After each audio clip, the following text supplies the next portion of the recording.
Sometimes all somebody needs is a second chance. Making a movie, it's a bit like a little incarnation, a little lifetime unto itself. You know, you get very close with people, and it was a wonderful experience. He just needs to learn how to be a horse again. All these actors, all these crew people, they're here for one purpose, to make a good film. Kind of small, isn't he? Gonna look a lot smaller in a second, Georgie. It's unbelievable. I go to work and I go, wow, I hope I'm not the weak link here because everybody else is doing such a fine job. This horse couldn't win a church raffle, let alone a $2,000 allowance. There was a thrill. You're telling a massive period story with a massive number of people over huge locations all across America. He is a great horse. We don't know that yet. Though he be but little, he is fierce. Just try to feel it. He'll tell you when he's ready. And away they go. At this point in the race, he's broken ahead of War Admiral to the amazement of everyone. Thundering down the back stretch a couple of lengths ahead. War Admiral fighting vainly to catch up. And that's what we're going to be shooting again. I was sent the article that Laura wrote called Four Good Legs Between Us, which was written for American Heritage magazine. And along with that came a book proposal, and I was knocked out by it. Not so much just the racing, but the unbelievable detail and color that she brought to the era and how she wrote about the era and those times. I thought I had a great story to tell. I thought this had a beautiful cinematic arc to it, that it was really an amazing story that was worth hearing. But I thought people wouldn't give it a chance because it's about a racehorse. The book provided an enormous amount of detail and background that the article did not have, but Laura herself is the biggest resource. Her apartment or house in Washington is filled with boxes and boxes and boxes of material, and she just knows so much about it. When you adapt a book, what you're really being faithful to is the intentions and the spirit of the book. And that's the thing I wanted to make sure that I was honoring. There's no way to tell the story exactly the way you do in the book. It's a 400-page book. There's a lot that needs to happen to craft this into a movie that's a watchable length. And right away when I started reading it, I was just filled with rapture. It's so lyrical and beautiful, and he has taken what is a wonderful story and he has infused it with his creativity.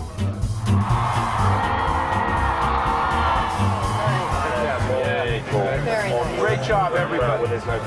We had to decide, okay, how many Seabiscuits do we need? So we came up with needing 5 Seabiscuits to run, so we would always have a fresh Seabiscuit, because Seabiscuit was in every race, obviously. And then we had 5 sort of special interest Seabiscuits, one who could sleep, one who could be feisty. So there's really a total of 10 Seabiscuits on the whole movie. Action, guys, concentrate. Get ready, Corey, get ready to ride. Filming horse racing is different than filming traditional movie horses in westerns or another kind of scene. Not to say that that isn't also difficult, but with race horses, they're that much more highly strung. They're thoroughbreds. These are bred to be competitive and fast. Neither of which you really want. We wanted some horses that look really great and go maybe a little bit slower. All of this thinking could not have happened without Chris McCarron. Chris McCarron, who's also one of the best-known jockeys today, he was instrumental in helping us define what our approach to the movie would be technically with regard to the horses. In the beginning, my responsibilities were such that I would sit in on the race design meetings with Gary and Rusty the Wrangler and Dan Bradley, the stunt coordinator, and we would put together on paper what Gary's ideas were. From those notes on the paper, a plan of playbooks was developed, and we've used these playbooks throughout the racing scenes. We've got like a 400-page shot list, and I will tell you what, we have pretty much stuck to it. Gary and I spent about 2 months every day for 12 hours a day visualizing this movie, and it's been working out great. Wow. I want a maroon. They only had bright red. Oh, it looks great. We have to dress every day. We did go to costume houses all over America, England, and Italy. I would say we have almost 38 rental houses from across the world.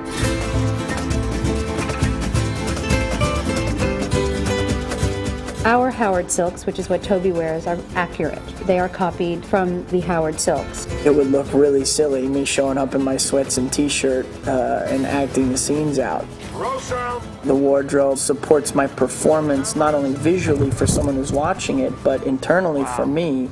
It helps me fit into the role better and feel it and feel like I'm in the situation. And we can always spread it around if we have to. Janine's job is very difficult here because it's taking existing locations and dressing them up in a period way. Some of it's done CG, some of it's done practically, but she has to try to make real places work. She's not building from the ground up. I've done a lot of period movies, some in the 30s, some during the Depression, some in the 40s. There's lots of stuff left to be found and to be fixed. But then you have to go there and you have to make huge long lists of what has to be fixed and altered. And then whatever you cannot find, then you have to negotiate over what wants to be built. The sets that Janine Opperwald created for this film were just so inspiring, to go into Charles Howard's ranch at Ridgewood in this magnificent room that she created where we have a big party scene. It's so great. The detail is just remarkable, and you look at that, it makes you feel that you really live in that place.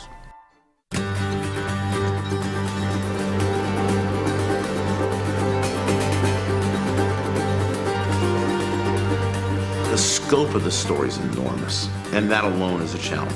The more specific challenge, though, is how do you tell these horse races in a way that is faithful to what Laura did? Because what Laura did in the book is she made people understand this isn't the race you're used to seeing from way up here in the grandstand, and you just see these little horses run around the track. If you really got in there, it's rough, it's violent, it's exciting, it's dangerous. You've got to be able to get inside that so that all the nuances, the acting, the emotional drama, the complexities, all those things play. So I had to be able to get down there and shoot the real thing. Son of a bitch! One of the things I realized is I'm going to have to be able to film Toby seeming to be on a racehorse, interacting with the jockeys around him, often having dialogue. All those things require an intimacy. I have to get the camera here. I asked Michael Lantieri to see if he could commission a vehicle for me. Basically a flatbed camera platform that could move around the track so I could put Toby in the context of other horses around him, as well as the grandstand, the world whizzing by. And every race that we run is a race that's in the history books. The form of each one of those races is written down. So it's very important that we have these scenes choreographed as close as we can to the original race. Will be overhead. I had horse rehearsals for a week before we ever actually started shooting because I wanted to know that it's the best method of working. Ricky, you're 5 in front, Ricky. Without horses, the guys in the camera car would all pretend to do what they were doing, and the jockeys would run along the ground as if they were on horseback. Everybody knew where they were supposed to be relative to all the other pieces, and it's the thing that made it safe. And maybe one of the things I'm most proud of is that there was not an accident on our movie. And I think one of the reasons is that we rehearsed it so well.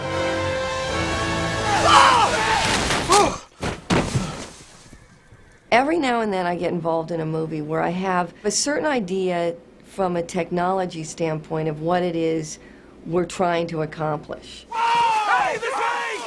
But when I get into a cutting room and I see a sequence cut together and it goes way beyond what my imagination was telling me the experience was going to be like, that's very rare.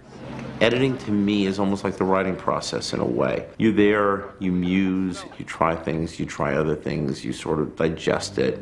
Gary and I have had so many discussions, basically from the beginning of the script writing process up until the time the scene is shot, that all that is in my head when I'm cutting anyway. And let's steal these guys and pack the rail tight. Billy and I have such a tight relationship. We're very good friends in addition to working together. It's one of the few things where I don't feel like the director and he's the editor. It's like I feel very much like we're colleagues.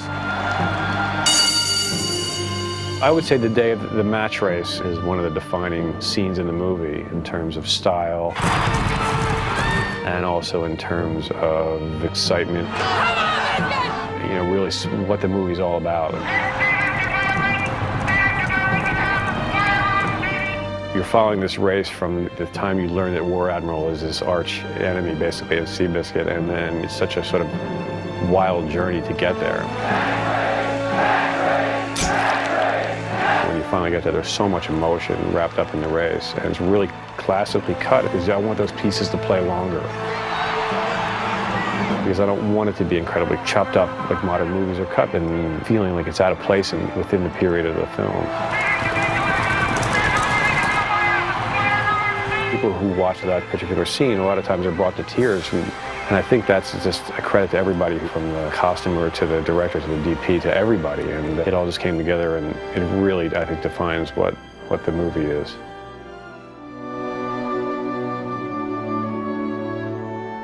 This is a story about people more than it is a horse story.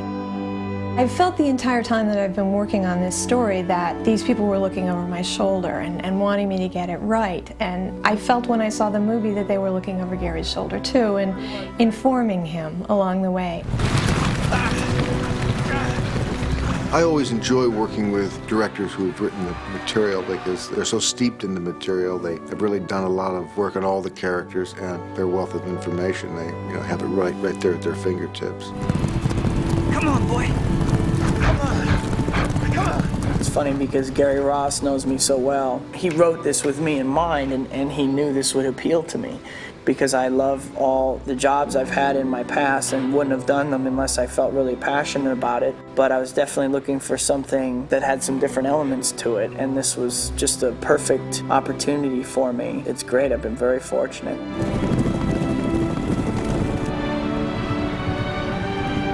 Everybody that's working on this wanted to work desperately on this film from the beginning and from the first day. Gary has set the pace with his enthusiasm, and it's been wonderful, like every day. How you doing, Red? Georgie? I've loved working with Jeff and Toby and Elizabeth. I hope we've helped inspire each other to go the extra mile in this. Have a nice ride, Johnny. Come on, Pops. It's the closest thing I've had to what was in my head ever. There were so many moments when I would see Toby and Chris Cooper interact, or Toby and Jeff interact, or I would find a moment that was that resonant, and I just felt satisfied. I'd gotten every piece that I was looking for. Come on, Ron! I'm not always going to get a canvas this big to tell this emotional story with this many things that I love. I love the era, I love the heroism of the era, I love the sacrifice, I love the spirit. You don't always get a chance to tell this kind of a story. I knew I was lucky every day. Thank God this book was a bestseller because it allowed us to make this movie this way, and that was thrilling to me.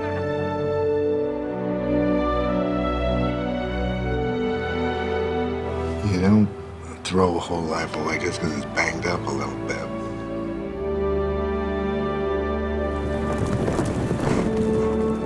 What do you think, boy? You ready to go?